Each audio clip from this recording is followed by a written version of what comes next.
और इस बीच एक बड़ी खबर मिल रही है। पहली बार नक्सलियों ने ऑडियो जारी कर लगाई है गुहार। सरकार से शांति वार्ता करने को तैयार है नक्सली। कहा शांति वार्ता के लिए गंभीर और ईमानदार मार्च में शांति वार्ता के लिए गुहार का जिक्र किया। जन आंदोलन से उठाएंगे लोगों की आवाज। जन आंदोलन से उठाएंगे लोगों की आवाज और अब एक ऑडियो जारी किया है। पहली बार नक्सलियों ने ऑडियो जारी कर ये गुहार लगाई। सरकार से शांति वार्ता करने को तैयार है नक्सली और शांति वार्ता के लिए गंभीर और ईमानदार मार्च में शांति वार्ता के लिए गुहार का जिक्र किया है। तो अब जहां एक तरफ लगातार जो टारगेट है 31 मार्च 2026 का, जिसमें नक्सलियों को जड़ से उखाड़ फेंकना है और लगातार कई राज्यों में इस संबंध में मीटिंग हुई और सभी नक्सल प्रभावित राज्य जो हैं गृह मंत्री की अध्यक्षता में ये मीटिंग हुई और टारगेट फिक्स होने के बाद नक्सली अब हथियार डालने को तैयार हैं, गुहार लगा रहे हैं, शांति वार्ता के लिए अपील कर रहे हैं बार बार। और इस बीच अब ऑडियो जारी किया है। तो पहली बार चूंकि नक्सलियों ने ऑडियो जारी कर ये गुहार लगाई है। गौरव श्रीवास्तव हमारे साथ जुड़ गए हैं इस खबर पर, उनसे और जानकारी लेंगे। गौरव, पहली बार ऑडियो जारी कर इस तरह की बात कही है, गुहार लगाई है शांति वार्ता के लिए। जी बिल्कुल, देखिए कल एक पत्र सामने आया था जिसमें केंद्रीय कमेटी का जो प्रवक्ता है नक्सलियों का अभय, उसने सीज फायर की मांग की थी सरकार से और आज एक ऑडियो सामने आया है। ये ऑडियो भी जो है अभय का ही बताया जा रहा है और इसमें भी वो उसी बातों को दोहरा रहा है जो बातें उसने प्रेस नोट में लिखी थी। अब जिस तरीके से पिछले 1.5 साल से ऑपरेशन चलाए गए हैं उसके बाद नक्सली पूरी तरीके से बैकफुट में है। उनका जो शीर्ष नेतृत्व था उसमें अधिकांश जो उनके लीडर थे वो मारे जा चुके हैं। यही वजह है कि नक्सली अब उनका जो सुर है वो बदल गया है और नक्सली अब शांति वार्ता की बात कर रहे हैं। लेकिन इसमें महत्वपूर्ण बात यह भी है कि नक्सलियों ने शांति वार्ता की बात पहले भी की है। पूरी तरीके से इस चीज को पहले सरकार को समझना होगा, पुलिस के अधिकारियों को समझना होगा कि क्या वास्तव में नक्सली जो है वो शांति वार्ता चाहते हैं या इसके पीछे उनकी फिर कोई साजिश है। जी बिल्कुल ठीक कह रहे हैं। हालांकि इस बार ऑडियो जारी कर उन्होंने की है, तो अब इस दिशा में क्या कुछ आगे प्रक्रिया आगे बढ़ रही है? क्योंकि जैसा आपने बताया कि भले ही पहले से वो ऐसी अपील करते रहे, लेकिन इस अपील को कितनी गंभीरता से लिया जाना चाहिए? क्या वाकई वो हथियार डालना चाहते हैं? क्या वाकई जन आंदोलन के माध्यम से लोगों की आवाज़ बनना चाहते हैं? लेकिन उससे पहले गौरव, जो ऑडियो है वो भी हम दर्शकों के साथ साझा करते हैं।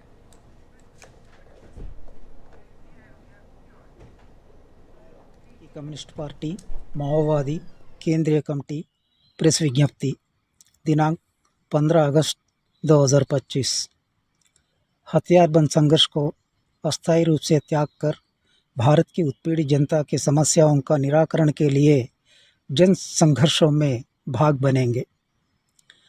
भारत के माननीय प्रधानमंत्री, गृहमंत्री, माओवादी आंदोलन से प्रभावित राज्यों के मुख्यमंत्री एवं गृहमंत्री, शांति वार्ता के प्रति सानुकूल रवैया अपनाने वाले सत्ता एवं तमाम विपक्ष पार्टियों के नेतागण, शांति कमेटी के साथियों, पत्रकारों एवं जनता के सामने बदले हुई हमारी पार्टी के रुख को इस प्रेस विज्ञप्ति द्वारा हम स्पष्ट कर रहे हैं। 2025 मार्च आखिरी सप्ताह से हमारी पार्टी सरकार के साथ शांति वार्ता के लिए गंभीर एवं ईमानदारी से प्रयास कर रही है। हमारी पार्टी के केंद्रीय कमेटी का प्रवक्ता कॉमरेड अभय के नाम पर मई 10 को स्वयं हमारी पार्टी के माननीय महासचिव एक प्रेस बयान जारी किया था। उसमें उन्होंने हमारी पार्टी हथियार छोड़ने के बारे में उल्लेख करते हुए इस अत्यंत महत्वपूर्ण विषय पर हमारी पार्टी के सर्वोच्च नेतृत्वकारी कॉमरेडों से सलाह मशविरा करने के लिए 1 माह के समय की मांग करते हुए सरकार के सामने सीज फायर का प्रस्ताव रखा था। लेकिन दुर्भाग्यवश उस पर केंद्र सरकार अपने सानुकूल रुख को जाहिर नहीं किया था, बल्कि जनवरी 2024 से जारी अपनी घेराव और उन्मूलन सैनिक हमलों को और तेज किए हैं। फलस्वरूप सैकड़ों की संख्या में सशस्त्र पुलिस बल की तैनाती कर चलाए गए घेराव एवं उन्मूलन हमले में 21 मई को हुई एक भीषण हमले में साहसिक रूप से प्रतिरोध करते हुए हमारी पार्टी के महासचिव कॉमरेड बसवराजू सहित केंद्रीय कमेटी के स्टाफ एवं उनके सुरक्षा गार्ड के 28 साथी शहीद हुए। उपरोक्त परिप्रेक्ष्य में उनसे पहल किए गए शांति वार्ता के प्रक्रिया को बीच में आधा अधूरा ना छोड़कर उनके विचारों के अनुरूप शांति वार्ता को आगे बढ़ाने के लिए हम यह निर्णय लिया और उस पर इस प्रेस बयान को जारी कर रहे हैं।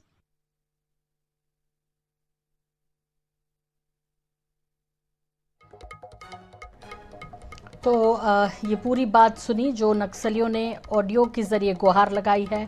गौरव श्रीवास्तव हमारे साथ लगातार जुड़े हुए हैं। गौरव, ये एक पक्ष की बात हुई, अब दूसरे पक्ष से इस ऑडियो जारी होने के बाद क्या कुछ जानकारी आपके पास? देखिए, कल जो पत्र जारी हुआ था और आज जो ऑडियो जारी हुआ है, इसको लेकर पुलिस का साफ कहना है कि पहले इसकी पूरी जांच की जाएगी कि वास्तव में ये पत्र नक्सलियों की तरफ से आया है, ये ऑडियो क्या वास्तव में अभय का ही है। तमाम चीजों की जांच के बाद ही पुलिस इस पर कुछ बयान जारी करेगी। लेकिन फिलहाल सबसे महत्वपूर्ण बात यह है कि जिस तरीके से नक्सलियों के शीर्ष कैडर खत्म हो रहे हैं, 5 उनके सीसी मेंबर मारे जा चुके हैं, उनका महासचिव बसवराजू मारा जा चुका है, उसके बाद संगठन पूरी तरीके से बिखर गया है और यही वजह है कि नक्सली अब नई नीति पर काम कर रहे हैं। लेकिन उससे भी सोचने वाली बात यह है कि एक तरफ यह शांति वार्ता की बात कर रहे हैं और दूसरी तरफ आज बीजापुर में एक ग्रामीण की हत्या नक्सलियों ने कर दी है। यही ठीक इसी तरह का जो काम है नक्सलियों ने सन 2009 में किया था, जब उन्होंने शांति वार्ता की पहली बार बात की थी। लेकिन ठीक उसके बाद ताड़मेटला कांड हुआ था जिसमें 76 जवान शहीद हो गए थे। इसलिए पुलिस बहुत सोच समझकर इसमें आगे बढ़ेगी। जो पुलिस के अधिकारी हैं वो सरकार के संपर्क में है और सभी इस चीज को पर गौर करना चाह रहे हैं कि क्या वास्तव में नक्सली शांति वार्ता चाहते हैं या फिर ये उनकी कोई साजिश हो सकती है। जी ठीक है, बहुत बहुत शुक्रिया इस तमाम जानकारी के लिए आपका। तो अभी पूरी प्रॉपर जो है पतासाजी होगी कि ये ऑडियो नक्सली ने ही जो जारी किया है, नक्सली लीडर ने ही जारी किया है, उसके बाद ही इस पर आगे कुछ सोच विचार होगा।